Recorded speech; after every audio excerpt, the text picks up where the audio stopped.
Mr. Karim Ahmed Khan, Prosecutor of the International Criminal Court, welcome to our screen, sir.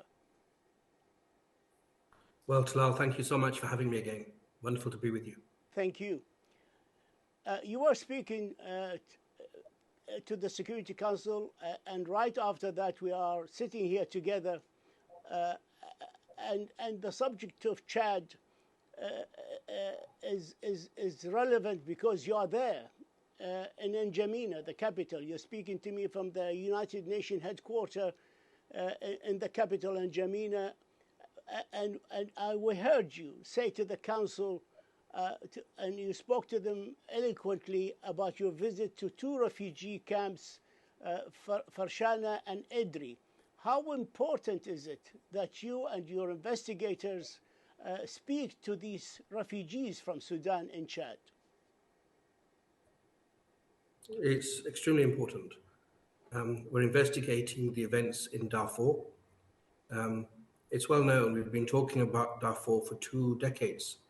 But in April of last year, we saw yet another spiral of violence, allegations of rape and killings and suffering, of conflict between Arab and the black population, the African population in Darfur. And one needs to hear the accounts of those that we are seeking to give a voice to get to the bottom of it, to get to the truth. And it was a humbling experience to sit with people that have survived so much, and they have expectations on the council, on the court, on the international community to not just talk cheap, not only to give promises, but to make sure the law is felt by them, because they feel abandoned for far too long. And I think it's a challenge for all of us to do better. And that's what I told the council. How long the people of Darfur have to wait for the wheel of justice to turn? Every day passes, more lives are lost with complete impunity by the perpetrators. Don't you agree? No, I do agree. The distinguished representative of Algeria noted this is our 38th report, but the course of the delay is important. We have arrest warrants issued by the ICC in relation to various cases. We have a trial underway. The defense case is underway in terms of the first trial of the first Janjaweed leader, Ali Kushaib, Mr. Abdurrahman. But this has been where the requirement of justice is mired in politics and self-interest and various agendas and the dysfunction of the council. And so absolutely, this should have been finished a long time ago. Justice shouldn't take so long. But we don't have a police force. We don't have enforcement mechanisms. We need the support of the council. We need the support of neighboring states, and we need the support of Sudan. Now, Chad has been excellent in allowing me to visit. They're hosting more than 1 million Darfuri and Sudanese refugees. But we're seeing more horrifying accounts, and victim after victim told me this is because there was no action taken by the international community to act upon the warrants that the judges of the ICC had issued many years ago. So we need to do better collectively and not just pass responsibility, but to realize how the interlacing structure of the United Nations, of the Security Council of States come together. And we need to stop putting the interests of victims last and saying words that sound good and making promises, but start delivering more. And that's a challenge to us here in Darfur, in the region and internationally, to make sure we start applying the law more consistently and more effectively. You said in your report to the Security Council that there are grounds to believe that the Rome Statute's crimes are committed in Darfur by the RSF, the Rapid Support Forces, and the SAF, which is the Sudanese Army Forces. Does that mean that the leaders of these two forces will be liable to be indicted by your office? Well, nobody has a free pass. I've said that in so many interviews, in so many situations. Every individual, from a head of state down to a foot soldier, has certain legal obligations in terms of complying with international humanitarian law. Now, you're quite right. I said that there's a reasonable basis to believe that Rome Statute crimes are being committed. but we have to now show what crimes and who, which person, not which entity, which person is responsible for those crimes, and we have to investigate incriminating and exonerating evidence equally. And so one of the points I tried to make quite strongly is there's been promises from General Burhan to cooperate. He's established, the SAF has established an investigative commission. General Himeti and the RSF have allegedly set up an investigating committee. Well, share the information with my office. Let us look into it to make sure that they are effective and that the rights of victims are not being ignored. You mentioned that the Sudanese woman refugee told you that rape of women took place in the World Food Programme, WFP warehouse in Sudan.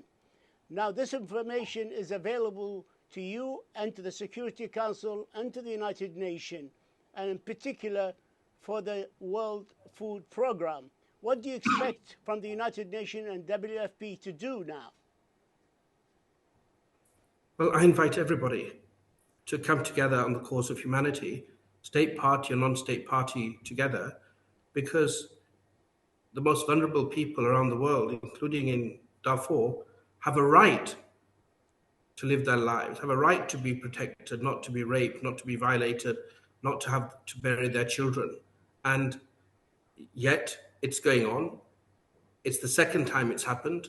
We did not collectively with the Security Council and states give effect to Security Council Resolution 1593 in 2005. Because of that, there was this culture of impunity in which people with a gun and with a bullet or with power feel we can do what we like, grab what we want, take whatever takes our fancy, and there's no consequence. This is an endemic problem internationally. We need to start applying the law more consistently. States need to support the court irrespective of the situation, irrespective of where we're working, because we're an independent court.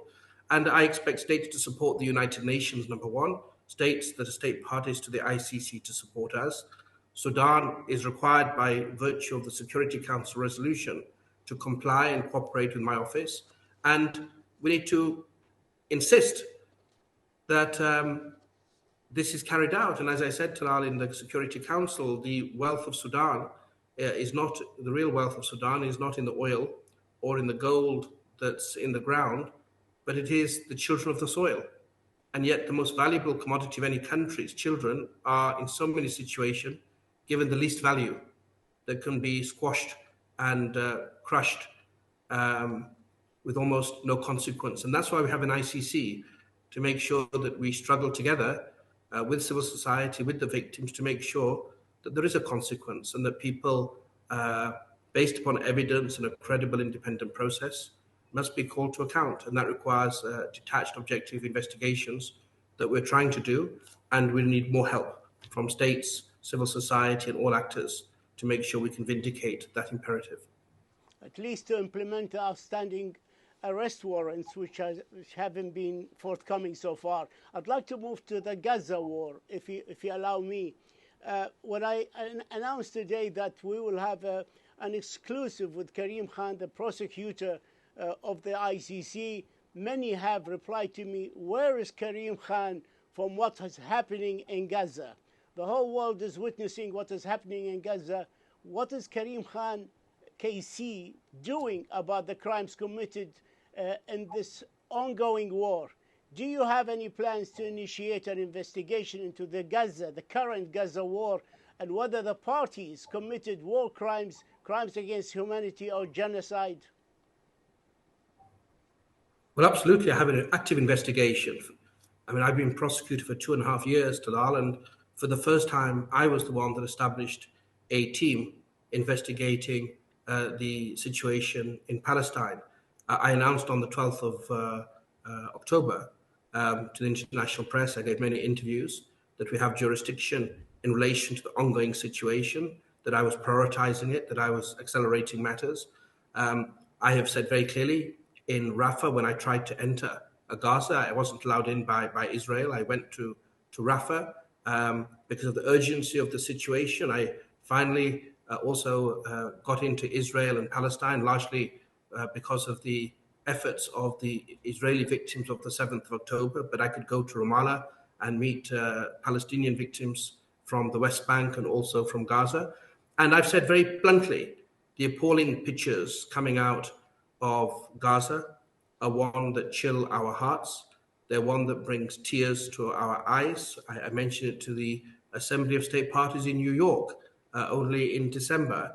And I have repeatedly said on Israeli television, on Palestinian television, to the international community in Cairo, that parties, Israel Defense Force, Israeli leaders, Hamas, this was the time to comply. And I said way back when in October and more recently, if you don't comply, don't complain later. So we have a team, we are investigating, but I'm not an NGO, I don't give a running commentary. And I have a duty also to be detached to investigate incriminating and exonerating evidence equally. But we're trying our best to discharge our mandate in these difficult circumstances, because this is a test for the ICC. It's a test for the international community. And at the moment, it's one that we're not doing particularly well at, because we keep seeing these pictures of the smallest babies, the most vulnerable children, that are being brought lifeless from the rubble. And that requires a collective, more urgent action than we've seen in the Council, among states, and in the region, and by us. I agree with you. We're not doing as well as we should. The ICC is not doing as well as we should. But on the war of Gaza, I'd like to speak to you that there are crimes of magnitude that everybody can see. I'd like to take, we have only about a minute and a half or so left. I'd like to take your reaction on the ICJ decision on Friday to respond positively to South Africa's request for provisional emergency measures. They ordered Israel to do all it can to prevent death, destruction, any acts of genocide. They stopped short from calling for a ceasefire. As a legal scholar, what does that indicate to you? Well, it's not really appropriate for me to comment on a decision of judges. I'm a prosecutor of the ICC, and even my own decisions of judges of the ICC, I should be very slow to comment on. My obligation is to comply with judicial orders. The International Court of Justice is a principal organ of the United Nations. South Africa is a state party. The ICJ heard arguments from South Africa and from Israel and made its ruling in terms of its indication of provisional measures, and also making its finding that it did, have jurisdiction to hear the case and make the order. It did. And I think the ICJ path will keep going forward, and we're accelerating with everything possible to make sure we acquit ourselves with integrity and effectively and impartially under the Rome Statute at the ICC. Mr. Karim Ahmed Khan, Prosecutor of the International Criminal Court, the ICC, thank you, sir, for this exclusive interview. We thank you for your insight and for the information you bestowed upon us. Thank you so much, and we look forward to seeing you again soon. Thank you, sir. Inshallah. Thank you, Talal. Thank you.